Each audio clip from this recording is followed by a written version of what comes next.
I'm Frank Garza, and welcome to Here and Abroad, a podcast that follows the U.S. men's national team and their player pool across Europe, MLS, or wherever else they play their club football.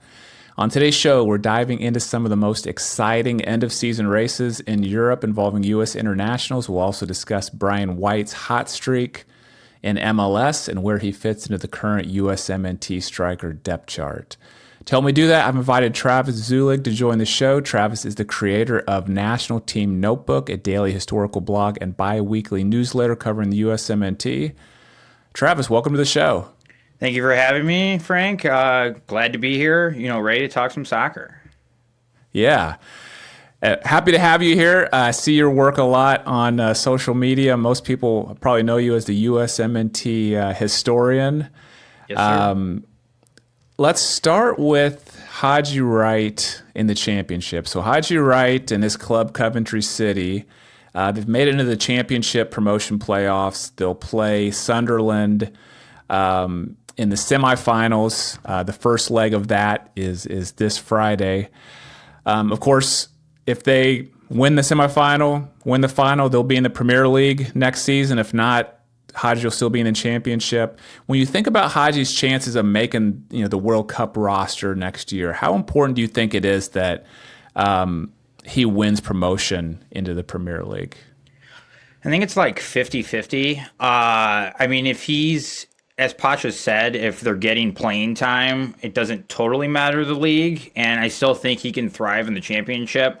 My biggest issue is if Coventry does somehow come up, it'd be a great story, but they could just look like Southampton this year in the Premier League, and it might be a tough road ahead if he's not getting a lot of service, playing a lot of defense in the Premier League. Well, he could be in the championship popping in goals. What do you think? That's a good point. My first impression was it'd be a lot better if he was in the Premier League, because if he can score some goals in the Premier League, that's going to look a lot better. But you make a good point that he might not have that many opportunities to score goals if they're one of the, kind of bottom dwellers in the Premier League, like a Southampton, this year. So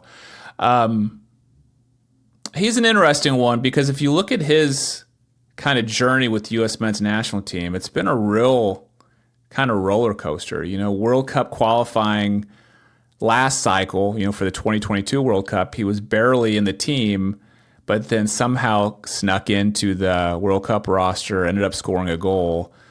Then he disappeared for a while again.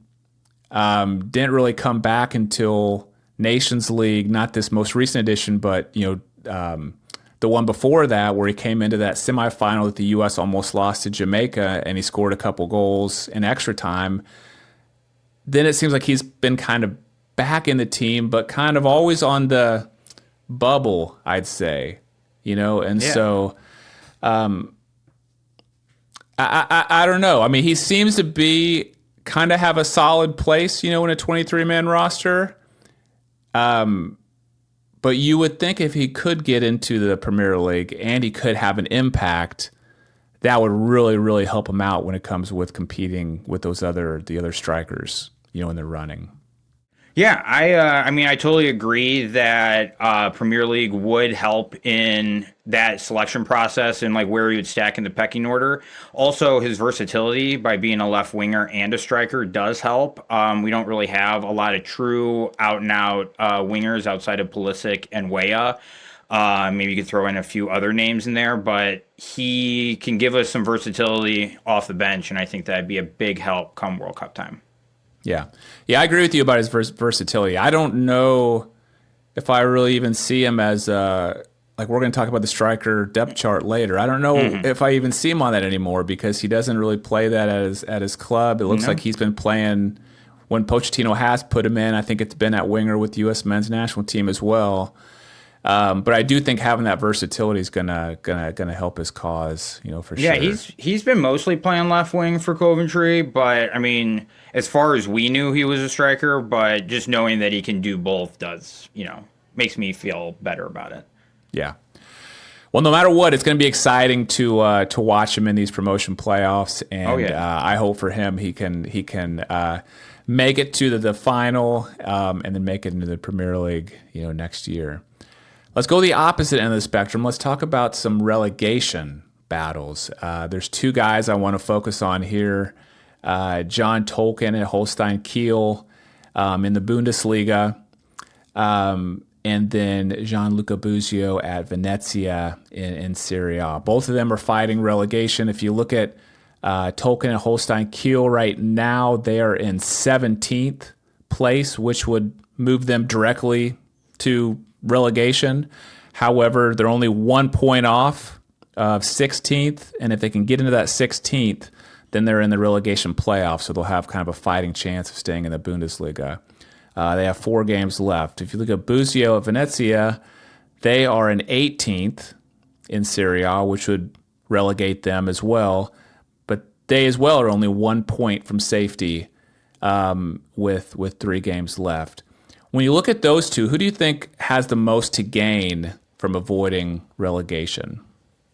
Probably John Tolkin and Kiel. The fact that they've kind of went on this run in these last 6 weeks or so to kind of pull him out of that bottom spot has really been impressive. And he's been on that left side of midfield, playing like a left wing back, left midfielder. And I think he has the most to gain because we need fullback depth. Though he wasn't on the Nations League roster, I still feel like he is a fullback that we can use, especially with the experience from the Olympics. Yeah, I agree with you there. I mean, Busio, I think he has a lot to lose if they get relegated. I'm not sure how much he has to gain because he's already played a full season now in Serie A. He's been into camp already with Pochettino, so Pochettino knows what he's about.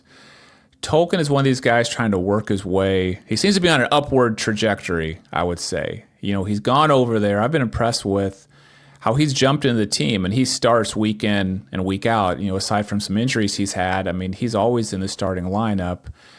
Like you mentioned, he does play a position of need because, I don't even know who the backup left back is behind, Anthony Robinson right now, unless you put Joe Scally, in that spot. Or Dest. Or Dest. Yeah, I guess that's the thing. I mean, you would think when Dest is back, you're going to have Robinson, Scally, and Dest. And Dest and Scally can play both spots, so you kind of have some backups. But that's kind of how weak this fullback position is that Pochettino hasn't even been bringing in a fourth fullback. So, yeah, I do think Tolkin could gain a lot if he could stay in the Bundesliga, have a full season next season, go through their preseason, have a full season to impress, and maybe he could make his way in. Do you think there's any chance he's going to get called into the Gold Cup? I'd imagine him being on the provisional roster. I guess it would all depend on what Pochettino feels we need at fullback. If they stay up, or at least even get to that playoff and give themselves a fighting chance, and he's playing all those games, he'll be battle tested coming into Gold Cup. And again, another nice option off the bench to shore things up at the back. Yeah, that's another good point. Some of these guys are done with their season already. You look at like a Josh Sargent, he's finished up his season. Brent Aaronson's finished up their season. Yep. We have a full month to go until they even play one of these like June friendlies. So yeah, you wonder how much that's going to hurt those guys that aren't playing, and how much the guys that are still playing are going to have a better shot. Totally. Now on the flip side, there's always now Tolkien's playing.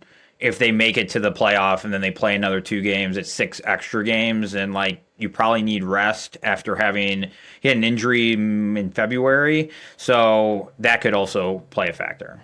Right. Okay, well, let's talk about Champions League, because we have a lot of Americans kind of vying for Champions League spots at their club in these final weeks, and I want to focus on 3 guys in particular. You have Johnny Cardoso at Real Betis. Right now, they're in 6th, 1 point out of the Champions League with 4 games to go. You have Fuller and Balogun at AS Monaco. They're in 3rd, which would get them into the Champions League. They're 1 point clear right now with only 2 games to go. And then you have Wes McKennie and Tim Weah at Juve, who are in 4th, tied with, I think, 2 other teams, but they'd be in on goal difference. They have 3 games to go. Between those 3 sets of players here, Cardoso, Balogun, and then McKennie and Weah, who do you think has the most to gain from booking their spot in the Champions League next season? So I kind of broke this down into like personally and for the national team because I have two different answers. Personally, it's probably Balogun and Monaco. Coming into 2026 World Cup, it'll be big for him to be playing in these high caliber games, playing against these high caliber opponents. And after the injuries and kind of the setback that's been this year, it'd be nice to get him back into full form coming into 26. And I probably think that's his best bet. For the national team as a whole, it'd probably be to have McKinney and Weah and Juventus in the Champions League. We probably need two of our best 11 to be playing that kind of competition regularly. Plus, those two guys are kind of like even two top six guys that we need playing, firing on all cylinders. So I think those are probably the biggest two. And I thought with at least Johnny, this conference run that they're having has been fun. And La Liga gives him plenty of like pressure and experience. And like week in, week out, that Betis team is playing strong. So I think if they don't make the Champions League, it's not the end of the world, but it'd be nice to have Balogun, McKinney, Weah back in. Yeah, and Cardoso could be at Tottenham next season. You know, we don't know if he's going to be making a move, if he's even going to be around. Good point. I like how you broke that up because my initial gut feel was Balogun. But you're right. I think it's more important personally for him and for the team. Maybe it's McKinney and Weah. But when I was thinking about Balogun, I'm thinking about the competition he's going to have for the starting striker role because I still think it's a two-man race between him and Pepe. And I'm going to make some assumptions here, but I'm going to assume Pepe's going to come back from injury without any problems. I'm going to assume that he's going to be the starting striker for PSV next season because I think he had more or less won that spot right before he got injured, and it seems that we're heading in that direction. Yeah, I mean, he's one of their leading scorers off the bench, starting behind De Jong. And if he's starting for PSV week in and week out, playing in the Eredivisie, which has, I know they have some great teams, but maybe from the middle of the table down, there's not as much competition. I mean, he's going to be banging in goals, left and right. And so for Balogun to keep up with him, I think he needs some like Champions League goal. He needs to prove himself in the Champions League that he can score some goals at that really high level. But that's a competition I'm really interested to see how it plays out next season is Pepe and Balogun, how they do with their clubs and how they kind of battle throughout the next European season for that top spot on the striker depth chart. Oh, yeah. I'll mention just a couple other guys that are, fighting for Champions League spots. There's the PSV guys that they don't have a lockdown. They have a big game against Feyenoord this weekend, but they seem to be in pretty good shape. I think they're in second place right now. And then Paxton Aronson at Utrecht.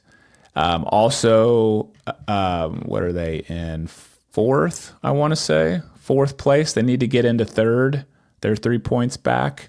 We don't know if Paxton's going to be at Utrecht again next season, but that would be huge for him if he was and was playing in the Champions League. Okay. And then Dortmund is also, and again, Gio Reyna probably isn't going to be there next season either, but maybe Cole Campbell will start making it onto the roster. So there's some other guys, fighting for those Champions League spots. Can't stop following Dortmund anytime soon. Yeah. All right, let's.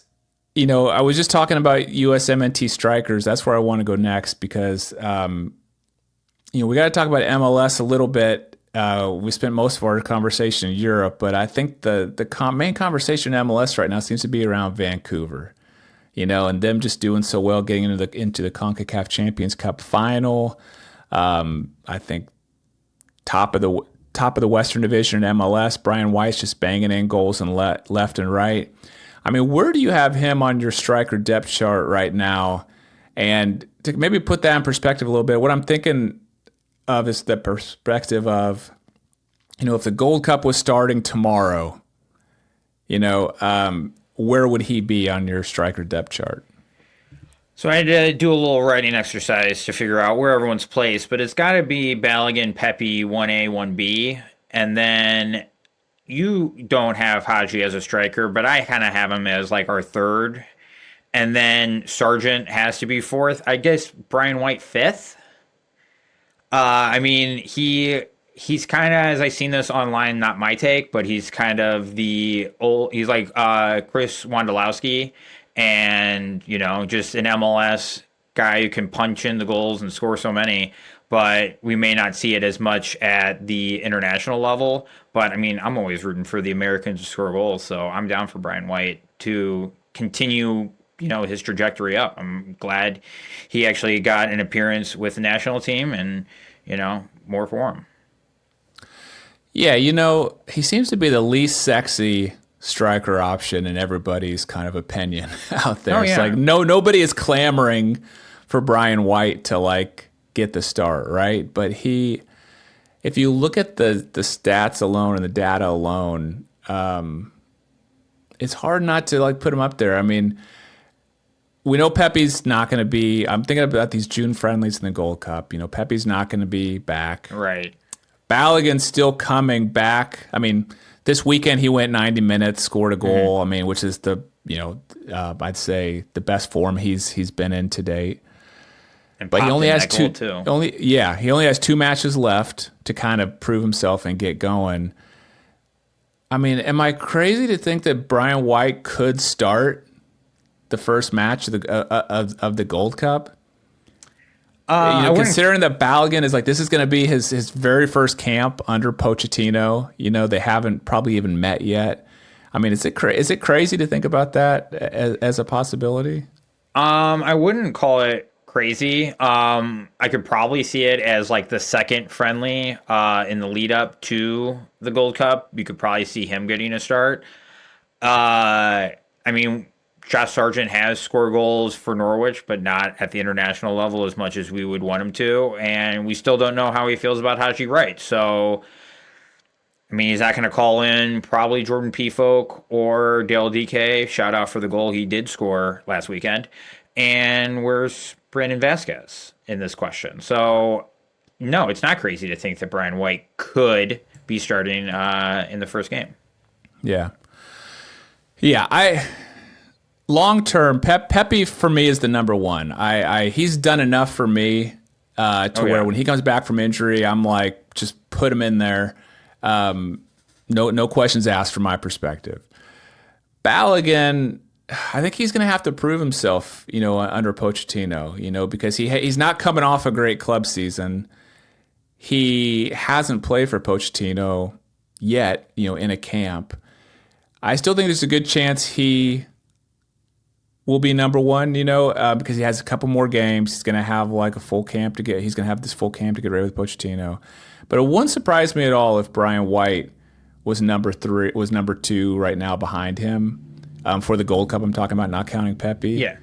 And if Brian White maybe even started the first match to let Balogun kind of, get up to speed a little bit with, tactics, whatnot, how Pochettino and his staff do things.